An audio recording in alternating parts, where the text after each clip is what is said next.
नमस्कार, मेरा नाम है अरुण और आप देख रहे हैं चैनल सहस्त्रधारा। अपने पिछले वीडियो में हमने कोण के मापन की चर्चा की। पिछले वीडियो में हमने ये भी जाना कि बेबीलोन के निवासियों ने 360 डिग्री में ही सर्कल को क्यों बांटा। परंतु 360 में बांटने का एक कारण ये भी हो सकता है कि बेबीलोन का नंबर सिस्टम 10 आधार यानी 10 बेस न होकर 60 आधार यानी 60 बेस था। यानी वो काउंटिंग के लिए 60 डिजिट्स का प्रयोग करते थे। एक रेगुलर हेक्सागन यानी षटकोण में हर एक साइड रेडियस के बराबर होती है और कुल 6 इक्विलेटरल ट्रायंगल यानी समबाहु त्रिभुज केंद्र के साथ बनते हैं। अगर हर त्रिभुज का कोण 60 डिग्री मान लिया जाए तो केंद्र पर बने 6 कोण 360 डिग्री हो जाते हैं। हो सकता है कि सर्कल के सभी कोणों को 360 डिग्री में बांटने के पीछे ये भी कारण हो।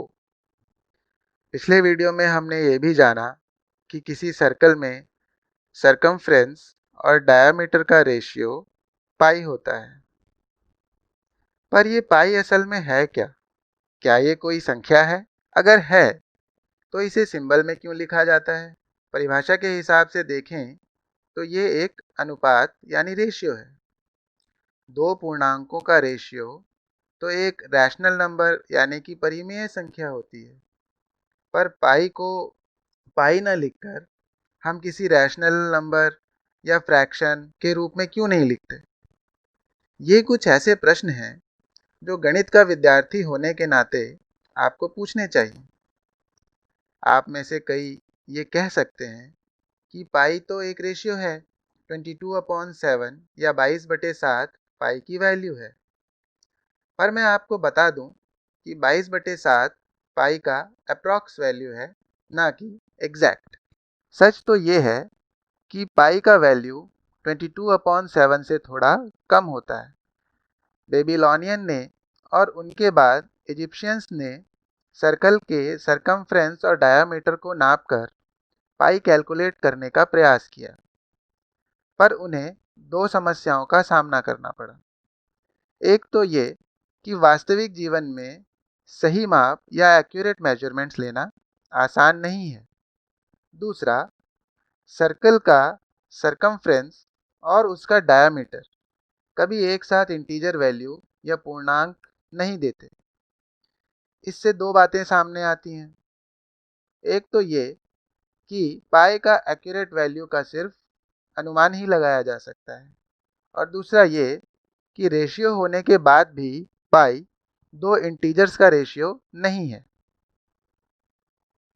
बेबीलोनियंस ने पाई का मान 25/8 यानी 3.125 और इजिप्शियंस ने पाई का मान 16/9 का स्क्वायर यानी लगभग 3.16 अनुमानित किया। पहली पाई से कम है और दूसरी पाई से ज़्यादा। आश्चर्य की बात तो ये है कि सर्कल जैसे सिंपल ज्योमेट्रिक शेप ने मैथमेटिशियंस को हजारों साल तक सोचने पर मजबूर कर दिया। कितने लोगों का पूरा जीवन निकल गया पाई की एग्जैक्ट वैल्यू पता करने में। 250 ईसा पूर्व में आर्किमिडीज ने पाई की वैल्यू का अनुमान लगाने के लिए एक नया तरीका अपनाया। उनके तरीके को इंग्लिश में मेथड ऑफ एग्जॉशन कहते हैं। अगर हम एक सर्कल के अंदर एक ऐसा रेगुलर हेक्सागन बनाएं जिसके सभी शीर्ष या वर्टेक्स सर्कल को टच करें, तो हेक्सागन का पेरीमीटर सर्कल के रेडियस का एग्जैक्ट 6 गुना होगा, यानी डायमीटर 3 गुना होगा। अब क्योंकि हेक्सागन सर्कल के अंदर है तो उसका पेरीमीटर सर्कल के सरकमफ्रेंस से कम होगा और इसलिए रेशियो भी पाई से कम होगा। अब हम भुजाओं की संख्या बढ़ाते हैं और देखते हैं कि जैसे जैसे भुजाएं बढ़ती चली जाती हैं, पॉलीगन का पेरीमीटर सर्कल के सरकमफ्रेंस के लगभग बराबर होता चला जाता है और रेशियो की वैल्यू भी साथ ही साथ पहले से पाई के और करीब होती चली जाती है। इस प्रकार आर्किमिडीज ने 96 भुजाओं वाले पॉलीगन तक बढ़ाकर पाई का मान 223/71 या 223/71 कैलकुलेट किया। पर यह पाई से कम है क्योंकि पॉलीगन सर्कल के अंदर है। इसी तरह कई पॉलीगन सर्कल के बाहर इस प्रकार बनाकर कि वो सर्कल को टच करें, पाई की अपर अप्रॉक्स वैल्यू 22/7 या 22/7 कैलकुलेट हुई। इसके अलावा कई सौ साल तक एक तरीका और अपनाया गया जिसे स्क्वायरिंग दी सर्कल मेथड कहते हैं।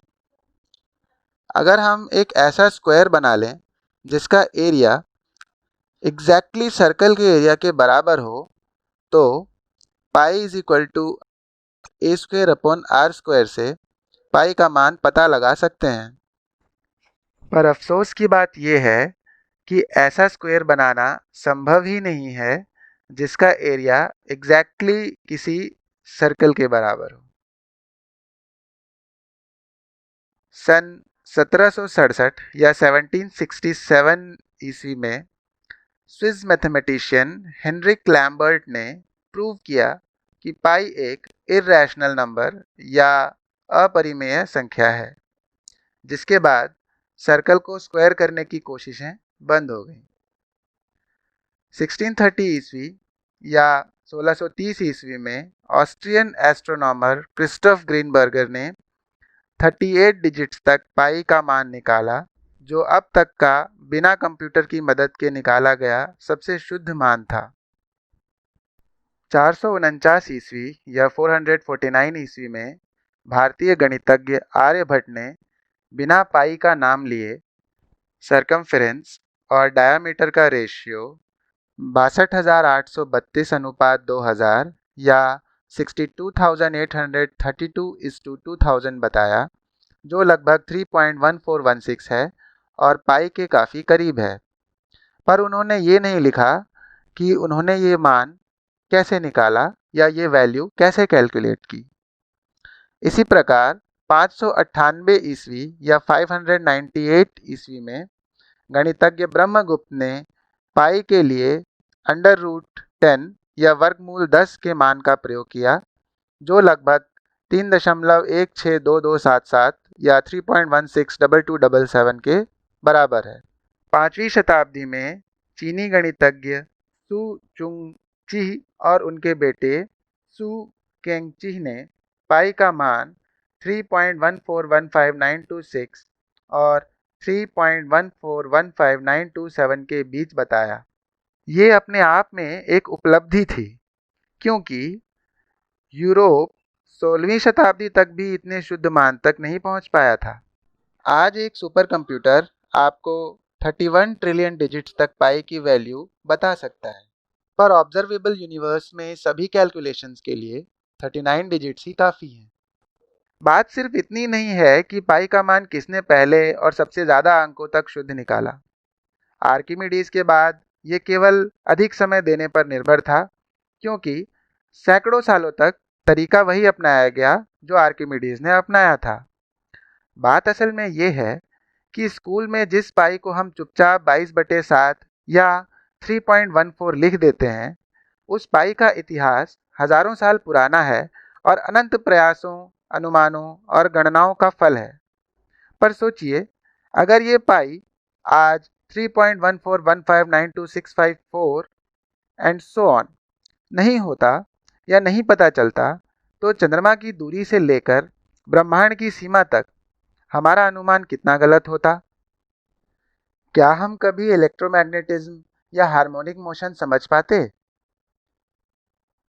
पाई सिर्फ एक संख्या नहीं है, ये गणित का जीवंत इतिहास है। इन्हीं शब्दों के साथ आपसे आज्ञा लेता हूँ।